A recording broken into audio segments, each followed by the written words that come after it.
नमस्कार, live city इसके 9 bulletin दिन में बिहार में आपका स्वागत है। आपके साथ मैं मुस्कान। खबरों की शुरुआत करेंगे, लेकिन उससे पहले एक नजर आते हैं आज की सुर्खियों पे। सीएम का बड़ा फैसला, पुलिस को मिले अतिरिक्त अधिकार। बांकीपुर जीत के बाद पीके का बड़ा ऐलान। तेजस्वी यादव ने सीएम सम्राट चौधरी को लिखा पत्र। तेजस्वी की चिट्ठी पर भी मंत्री का पलटवार। सीएम सम्राट चौधरी के बचाव में मंत्री का बयान। सरकारी इंजीनियर के 4 ठिकानों पर एसवीयू की रेड। भाई वीरेंद्र का बड़ा दावा, पार्टी नहीं छोड़ी, त्याग किया। प्रसाद खाते ही बिगड़ी 100 से अधिक लोगों की तबियत। नवादा में वज्रपात से 2 बच्चे समेत 3 की मौत। बिहार में उमस के बीच मौसम विभाग का अलर्ट। अब खबरें विस्तार से।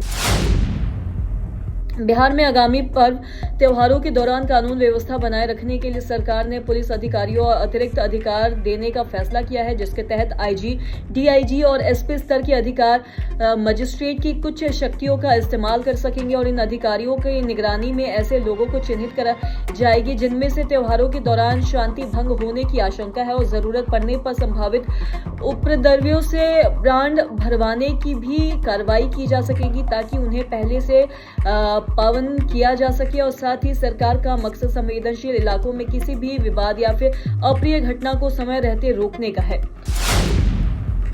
बांकीपुर उपचुनाव में जीत के बाद जनसुराज ने सूत्रधार प्रशांत किशोर ने आभार सभा का आयोजन कर जनता से मुलाकात की और जीत के लिए लोगों का धन्यवाद दिया। आभार सभा में प्रेस कॉन्फ्रेंस के दौरान प्रशांत किशोर ने सरकार पर जमकर निशाना साधते हुए युवाओं के रोजगार को लेकर बड़ा ऐलान किया है और उन्होंने ये भी कहा है कि जिनके बच्चे पढ़े लिखे हैं वो अपना बायोडाटा दे और कम से कम बांकीपुर के 10,000 बच्चों को नौकरी दिलाने का प्रयास किया जाएगा। और प्रशांत किशोर ने यह भी कहा कि उनका उद्देश्य सिर्फ चुनाव जीतना नहीं बल्कि क्षेत्र के युवाओं के लिए रोजगार के अवसर पैदा करना है। और मुख्यमंत्री सम्राट चौधरी पर निशाना साधते हुए उन्होंने कहा है कि बांकीपुर की रिजल्ट आने के बाद बिहार में एनकाउंटर की चर्चा नहीं हो रही है। बिहार में सरकारी शिक्षकों के तबादले और साथ ही पोस्टिंग को लेकर सियासत गर्मा गई है। नेता प्रतिपक्ष तेजस्वी यादव ने मुख्यमंत्री सम्राट चौधरी को पत्र लिखकर तबादला प्रक्रिया पर कार्रवाई की है और साथ ही तेजस्वी ने उर्दू, अरबी, फारसी विषय के शिक्षकों के साथ कथित भेदभाव और साथ ही नियम विरुद्ध कार्रवाई की शिकायतों का भी हवाला देते हुए प्रक्रिया में पारदर्शिता और निष्पक्षता की मांग की है। उन्होंने कहा है कि कई स्कूलों में संभावित विषय के एकमात्र शिक्षक को भी सरप्लस घोषित कर तबादला सूची में शामिल किया जाएगा, जिससे वहां उस विषय की पढ़ाई प्रभावित हो सकती है।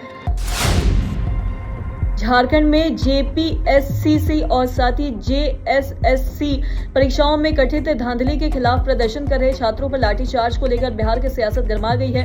बिहार सरकार के मंत्री रामकृपाल यादव ने छात्रों पर लाठीचार्ज को गलत बताते हुए विपक्ष की चुप्पी पर सवाल खड़े किए हैं। उन्होंने ये भी कहा कि बच्चे और पुलिस दोनों हमारे हैं, लेकिन छात्रों पर लाठीचार्ज करना गलत है। रामकृपाल यादव ने राहुल गांधी पर निशाना साधते हुए पूछा कि इस मुद्दे पर वह चुप क्यों है और उनका मुंह क्यों नहीं खुल रहा। वहीं लिखी गई चिट्ठी को लेकर भी मंत्री ने प्रतिक्रिया दी है और कहा है कि तेजस्वी यादव को इन मामलों की चिंता करने की जरूरत नहीं है। मुख्यमंत्री सम्राट चौधरी के मंच पर खैनी खाने के आरोप को लेकर सियासत तेज हो गई है, जिस पर मंत्री लखिंद्र प्रसाद ने सफाई देते हुए ये भी कहा है कि मुख्यमंत्री खैनी नहीं बल्कि गले की खराश दूर करने वाली कंठिका दवा ले रहे थे। मंत्री ने यह भी बताया कि ज्यादा बोलने के कारण गले में खराश होने पर इस दवा की जरूरत पड़ती है और साथ ही मुख्यमंत्री भी इसी वजह से मंच पर दवा ले रहे थे। उन्होंने विपक्ष पर सामान्य बात को बेवजह मुद्दा बनाने पर आरोप लगाते हुए ये कहा है कि मुख्यमंत्री की छवि खराब करने की कोशिश की जा रही है। वहीं मंत्री लखिंद्र पासवान ने इसे मुद्दे पर नेता प्रतिपक्ष तेजस्वी यादव पर भी पलटवार किया। उन्होंने आरोप लगाया है कि तेजस्वी यादव विधानसभा की कार्रवाई के दौरान अक्सर सदन से गायब रहते हैं। बिहार में विशेष निगरानी इकाई यानी कि एसवीयू ने आय से अधिक संपत्ति के मामले में सरकारी इंजीनियर हरेंद्र कुमार के 4 ठिकानों पर एक साथ छापेमारी की है, जहां जांच टीम को लाखों रुपए कैश, सोने, चांदी, जेवरात, जमीन जुड़े दस्तावेज मिलने की जानकारी है। और हरेंद्र कुमार लघु जल संसाधन विभाग में कार्यपालक अभियंता के पद पर तैनात है और फिलहाल बांका प्रमंडल में उनकी पोस्टिंग है।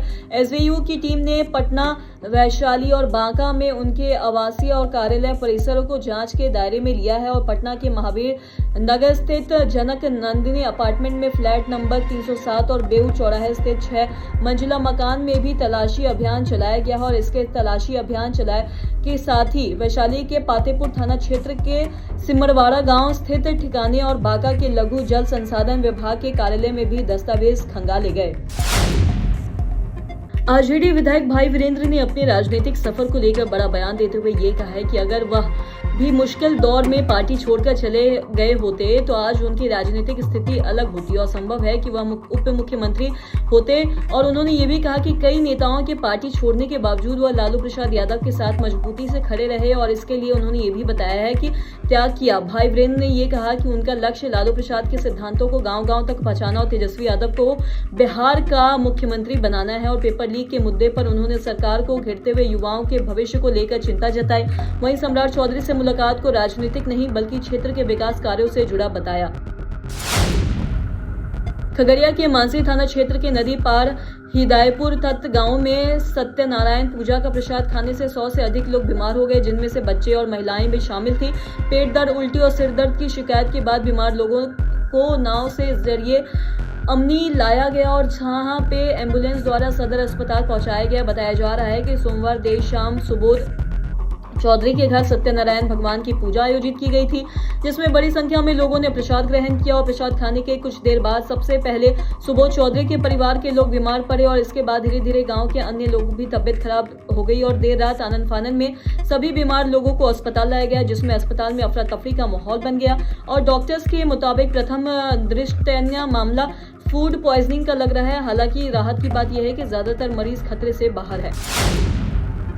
नवादा में सावन की दूसरी सोमवारी के दिन तेज बारिश और गर्जन के बीच आकाशीय बिजली ने कहर बरपाया है, जहां जिले के अलग अलग इलाकों में हुई 3 घटनाओं में 2 बच्चे समेत 3 लोगों की दर्दनाक मौत हो गई, जबकि एक बच्ची गंभीर रूप से झुलस गई है। और रोह प्रखंड के रूप थाना क्षेत्र के छनौल गांव में 10 वर्षीय प्रिंस कुमार बारिश के दौरान ब्रजपात की चपेट में आ गया है, जिससे मेसकोर प्रखंड के लक्ष्मीपुर गांव में 8 वर्षीय सुष्मिता कुमारी की आकाशीय बिजली गिरने से जान चली गई, जबकि पास मौजूद शीतल कुमारी गंभीर रूप से झुलस गई है। और तीसरी घटना मेसकोर प्रखंड की मिर्जापुर पंचायत के जिवड़ा गांव में हुई है, जहां खेत में काम कर रहे 16 वर्षीय नवनीत कुमार ब्रजपात की चपेट में आ गए और उसकी मौत हो गई।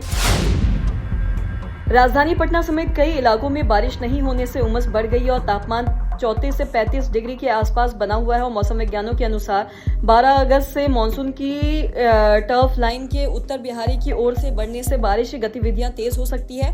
और 12 अगस्त को पश्चिमी चंपारण, पूर्वी चंपारण, सीतामढ़ी, मुजफ्फरपुर और दरभंगा में आंधी पानी की भी संभावना बताई गई है। तो आज के इस वीडियो में इतना ही। वीडियो देखने के लिए और सुनने के लिए हमारा धन्यवाद।